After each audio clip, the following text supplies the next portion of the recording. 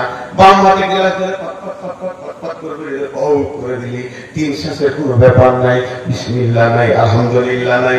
এক গ্লাস পানিতে 6টা সুন্নত আছে। প্রথম নম্বরে ডান হাতে পান করা, 1 নম্বর। 2 নম্বর হচ্ছে বসে পান করা, 3 নম্বর হচ্ছে দেখে পান করা, 4 নম্বর হচ্ছে 3 শ্বাসে পান করা, 5 নম্বর হচ্ছে বিসমিল্লাহ বলে পান করা, 6 নম্বর হচ্ছে আলহামদুলিল্লাহ বলে শেষ করা। এক গ্লাস পানিতে 6 বার রসুলকে পাওয়া যাবে, এক গ্লাস পানিতে 6 বার রসুলকে পাওয়া যাবে।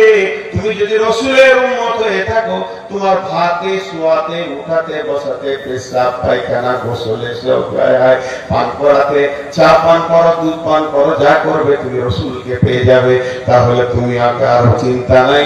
যখন তোমাকে কবরে বলা হবে মান নবীকা, তুমি বলবে নবী মুহাম্মাদুর রাসূলুল্লাহ সাল্লাল্লাহু আলাইহি ওয়াসাল্লাম।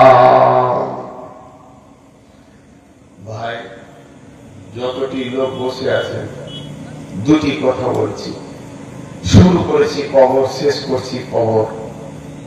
একদম শ্রেণীগত ভাবে যারা আমার বয়সে ছোট বা সমবয়স, হাতগুলো ধরে বলছি, যারা আমার বয়সে বড় তাদের হাতগুলো ধরে বলছি, কবরকে স্মরণ করি। কবর যদি কারো মাথায় ঢুকে যায়, ওকে নামাজ পড় বলতে হবে না, মসজিদ খুঁজে বেড়াবে। মসজিদ খুঁজে বেড়াবে। একটা উদাহরণ দিচ্ছি। একটা লোক চেন্নাই গেছিল চিকিৎসা করতে, শরীর খুব খারাপ, চাপ, কোলেস্ট্রল, ক্যান্সার, বিভিন্ন রকম রোগ নিয়ে চেন্নাই চিকিৎসা করে এলো। বাড়িতে এসেছে, দেখছে চায়ের দোকানে একজন ওর বন্ধু বসে আছে, ওর পাশে বসে বলছে চেন্নাই ডাক্তার ভালো, চিকিৎসা ভালো হয়। তখন বলি কি না তো বলছে চেন্নাই যেতে হয়, আমরা গেলাম তো 2 দিন লাগলো।